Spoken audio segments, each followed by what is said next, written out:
안녕하세요 여러분. 오늘은 토라 에세이 베미드바르 시간입니다. 이번 에세이는 비전이 이끄는 삶이라는 제목으로 민수기에 나타나 있듯이 하나님 왕국이라는 비전을 잃어버린 이스라엘 백성들이 어떻게 하나님께 반기를 들고 방황하게 되었는지 소개하는 내용입니다. 먼저 내용을 요약해드리겠습니다. 이 글은 인생의 근원과 목적을 성경적 관점에서 제시하며 하나님의 비전을 품고 살아가는 것의 중요성을 강조합니다. 이스라엘 백성이 광야에서 방황하고 실패했던 원인을 비전의 상실로 분석하며 비전이 없는 삶은 불평과 불만을 초래하고 결국 죽음에 이르게 한다고 설명합니다. 마지막으로 독자들에게 하나님의 비전을 일상의 삶에서 실천하며 살아갈 것을 권면합니다. 이제 시작하겠습니다. 우리는 어디서 와서 어디로 가는 것일까요? 이 질문은 인간이라면 누구나 하는 공통 질문입니다. 인생이 무엇인가? 라는 질문과도 연결돼 있는 듯합니다. 하지만 답을 쉽게 할 수는 없는 어려운 질문입니다. 이 어려운 질문에 성경은 창세기 1장 1절에서 간명하게 답합니다. 태초에 하나님이 천지를 창조하시니라. 즉 우리 인생은 하나님께로부터 와서 하나님께로 간다는 뜻입니다. 하나님은 우리 인생의 시작이자 끝입니다. 알파와 오메가 되십니다. 우리를 창조하셨고 하나님의 왕국으로 이끄십니다. 태어나는 일은 쉽지만 하나님의 비전을 품고 살아가는 일은 결코 만만치 않습니다. 심지어 창세기 1장 1절을 모르거나 믿지 못한다면 인생의 방황은 길어지고 깊어질 수도 있습니다. 어디서 왔는지 모른다면 어디로 가는지도 분명치 않게 됩니다. 하나님의 말씀을 믿고 따른다면 모든 것은 너무나 명확해집니다. 민수기는 어디로 가는가에 대한 이야기입니다. 광야에 있는 이스라엘 백성들은 어디로부터 탈출했는지에 대해서는 너무나 잘 압니다만 어디로 향해 가는지에 대해서는 무지했던 것 같습니다. 출애굽기는 이스라엘 백성들이 어디서부터 탈출했는지에 대한 자세한 내막을 적은 성경책입니다. 그리고 레위기는 시내산에서 이스라엘 백성들이 하나님과 언약을 맺고 성막을 짓고 성막에서 드려야 할 각종 제사의식을 배우는 기간이었습니다. 하나님이 주신 율법을 바탕으로 약속의 땅, 가나안에 들어가서 세울 나라의 시스템을 미리 그려보는 시간이기도 했습니다. 하지만 이스라엘 백성들은 민수기 전체에 걸쳐서 출애굽기 때의 실수를 반복합니다. 그들은 음식을 두고 하나님께 불평불만을 쏟아내고 모세의 리더십에 반기를 들었으며 심지어 하나님이 주신 약속의 땅을 폄하했습니다. 하나님은 무서운 진노로 그들을 모두 멸하시겠다고 했으나 모세의 탄원으로 마음을 고쳐먹으셨습니다. 다만 처벌은 참혹했습니다. 출애굽기에서는 금송아지 사건으로 현장에서 3,000명을 죽이셨고 민수기에서는 정탐꾼 사건으로 20세 이상 출애굽 세대 전체를 40년에 걸쳐 모두 죽이셨습니다. 왜 이스라엘인들은 하나님과의 언약으로 인해 하나님의 백성으로 완전히 신분이 바뀌었음에도 금송아지 사건으로 그렇게 혼나고도 정신을 못 차리고 여전히 불평불만의 모세와 아론의 리더십까지 박살내려 했을까요? 심지어 정탐꾼 사건을 일으켜 하나님이 주시고자 하던 약속의 땅 가나안 땅마저 무시했을까요? 랍비 조나단 삭스는 이스라엘 백성들이 비전을 품지 않았기 때문이라고 그 원인을 분석합니다. 비전은 우리의 삶에 의미를 부여하는 것입니다. 우리 모두가 태어나는 건 쉽지만 비전을 실현하기 위해 사는 건 대단히 어렵습니다. 우리는 우리의 의지대로 태어난 것이 아니라는 이유로 그날 대충 시간을 때우며 사는 경우가 너무나 많습니다. 이스라엘인들도 그랬던 것 같습니다. 하나님이 다 돌보시고 알아서 안내하실 거라 생각했는지도 모릅니다. 하지만 이스라엘 백성들은 하나님이 주신 가나안 땅에 대한 비전을 가슴에 품어야 했습니다. 그 가슴 뛰는 비전을 품었더라면 음식을 두고 하나님을 불평불만하지 않았을 것이고 모세와 아론의 리더십을 가볍게 여기는 일도 없었을 것입니다. 비전이 없으면 망한다는 잠언 구절이 있습니다. 이스라엘 백성들은 하나님이 주신 비전을 무시하고 진정으로 마음에 품지 않았기 때문에 현실 문제에 대해 그리 민감하게 반응하며 불평불만을 일삼았던 것입니다. 그건 아론과 미리암도 마찬가지였던 것 같습니다.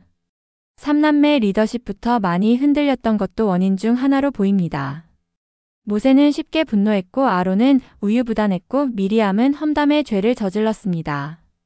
이러한 이유로 백성들 사이에서 리더십에 대한 불신이 싹텄고 고라의 반란을 초래하기에 이르렀습니다. 더 나아가 발락과 발람이라는 모압과 미디안 세력이 연합하여 이스라엘 백성들을 짓밟으려 했습니다. 하나님의 비전은 너무나 명료했습니다. 하나님은 가나안 땅에 하나님의 왕국을 세우고자 했습니다. 모두가 평등하게 기회를 가지고 서로 사랑하며 누구나 평화를 누릴 수 있는 나라 말입니다. 그것이 가능하도록 율법을 선포하셨고 그것을 바탕으로 법에 의해 다스려지는 법치국가를 세우고자 하셨습니다. 특히 사유재산제도에 따라 누구나 시장에서 자유롭게 경쟁하며 부를 쌓을 수 있되 부익부 빈익빈에서 오는 과도한 양극화를 완화하기 위해 경쟁에서 낙오된 자들에게 다시 경제적 자립의 기회를 주시기로 제도를 정비하셨습니다. 그것이 바로 7년마다 돌아오는 안식년과 50년마다 돌아오는 희년제도입니다. 일종의 패자부활전입니다. 물론 7년 안에서도 가난한 이들을 위한 11조를 따로 드리는 제도도 마련해 두셔서 요즘 말로 사회보장제도를 확실하게 확립해 두셨습니다. 하나님 나라 수립이라는 하나님의 비전을 이스라엘 백성들은 외면했습니다. 비전의 외면은 현실에 대한 과도한 불평과 불만으로 표출되었고 급기야 가나안 땅으로의 진입을 두려워하게 되었습니다. 정탐꾼 사건의 근본 원인입니다. 이것은 하나님의 비전에 대한 이스라엘 백성들의 전면적 도전이었습니다. 하나님 나라 왕국의 수립은 단순히 이스라엘 백성들이 하나님의 백성들이 되는 데만 그치는 게 아닙니다. 그것은 모든 인류가 하나님의 백성이 되는 길을 여는 것입니다. 하나님 나라 백성으로서 이스라엘이 너무나 아름답게 사는 것을 보고 다른 이방인들이 이스라엘을 따라 하나님을 믿지 않겠습니까? 가나안 땅을 하나님 왕국의 땅으로 점지한 이유도 명확합니다. 그 땅이 가장 음란하고 부정하며 부패한 땅이었기 때문입니다. 하나님의 율법은 그 땅이 온갖 더러움을 씻어내고 가장 깨끗한 나라를 만드는 데 초점이 맞춰져 있습니다. 온갖 음란이 판치기 때문에 음란을 금지하는 수많은 율법을 만드셨습니다. 온갖 우상숭배가 만연해 있기 때문에 10계명의 첫 부분을 우상숭배 금지 계명으로 채우셨습니다. 온갖 부정부패가 만연하기에 공정한 추와 저울, 거짓과 속임수가 판을 치기에 정의로운 재판에 대한 율법을 제시하신 것입니다. 그런 땅을 만약 하나님의 백성들이 거룩한 곳으로 만든다면 사람들은 하나님의 위대함에 더욱 감탄하고 하나님을 믿고 싶어 할 것입니다. 더구나 가나안 땅은 세대륙의 꼭지점에 있는 교통의 요충지입니다. 수없이 많은 이방인들이 그 땅을 지나가며 하나님 나라의 아름다움을 목격하게 될 것입니다. 그들이 자국으로 돌아가서 하나님 나라 사람들에 대해 좋은 소문을 내지 않겠습니까? 그것이 하나님을 전도하는 가장 확실한 방법이 될 것입니다. 이처럼 하나님은 이스라엘을 통해 하나님을 잘 믿는 모델 국가를 만들고 싶어 하셨습니다. 이스라엘이라는 모델 국가를 통해 모든 인류에게 하나님이 어떤 분이신지 알게 하려는 것이었습니다. 그래서 이스라엘의 비전은 단순히 이스라엘에게만 그치는 게 아니라 모든 인류를 구원하기 위한 비전이기도 했습니다. 그 비전의 시작은 아브라함이었음을 결코 부인하지 못합니다. 랍비삭스는 아브라함의 아버지 데라를 통해 그들 가족을 메소포타미아 지역 중에서 가장 번성한 도시인 갈대아 우르에서 이끌어내셨는데 그만 데라가 가나안 땅에 세워질 하나님의 나라라는 비전을 상실하는 바람에 하란에 정착하는 데 그쳤다고 주장합니다. 정작 그 비전은 아브라함이 받아서 가나안 땅으로 이주했다고 보고 있습니다.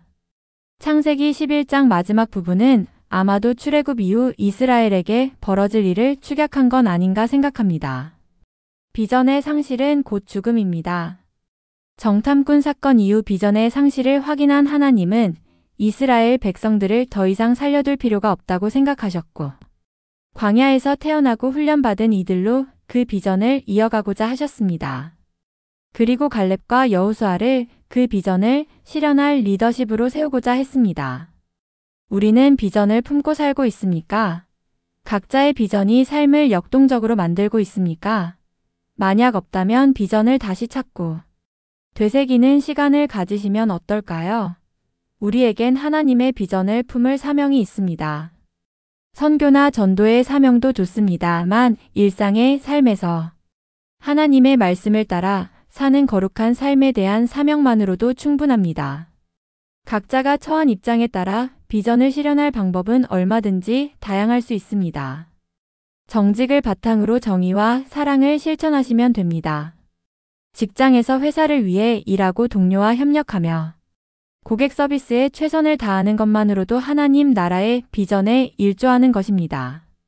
더욱 구체적인 방법은 각자의 처지에 따라 스스로 찾으시길 바랍니다.